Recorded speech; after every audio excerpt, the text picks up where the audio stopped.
Good morning, guys. I am here back in Luke chapter 7. I'm reading a little bit from verse number 40, and it says, Then Jesus answered his thoughts. Simon, he said to the Pharisee, there's something I want to say to you.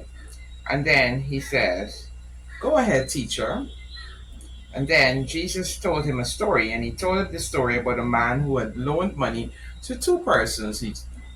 He loaned just 500 pieces of silver to one, and then he had loaned 50 pieces of silver to another.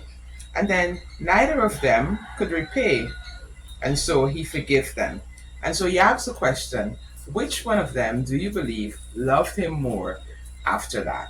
Now, the thing is, he didn't want to come right out and insult him, which is what he could have done, right? But he just come and he says, hey, listen, let me tell you a story. Because he, as you realize, a couple of verses up, he was looking at this woman and saying, look, if Jesus was really a prophet, then he would know this woman is a sinner and he should be associating with her.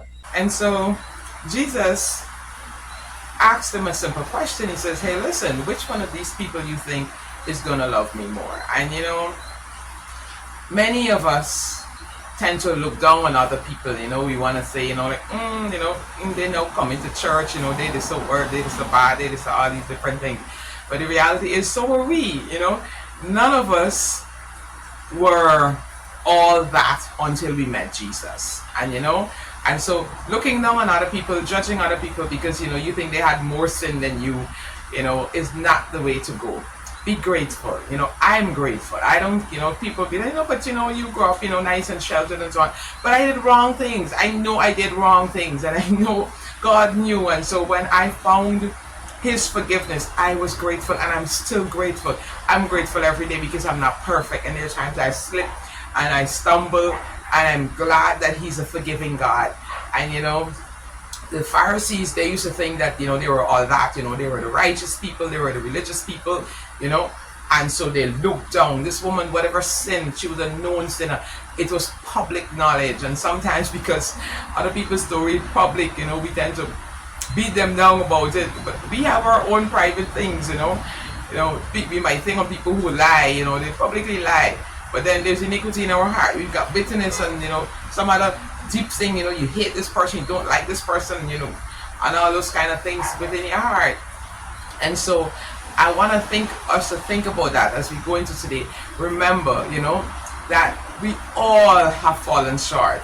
And so we all need to be grateful. We all need to be here, Father God, I am so grateful that you sent your son, that Jesus came, that I am now washed, that I am now cleansed, and don't be beating up on other people because you know their story, because you know that, they had some kind of problem, instead, be helpful.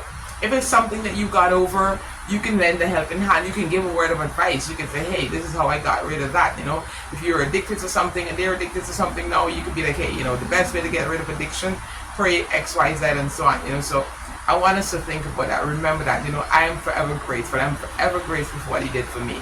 I don't care about other people and whatever sin. I know that the blood washes just the same. Whether it's a tiny spot or whether it's a whole lot of spots, his blood is able to cleanse and wash. And sometimes we we feel so inferior because we think, I have all this crap going on, and that person over there is just so righteous. But you might be surprised to know, what they're hiding, or what they too were forgiven for.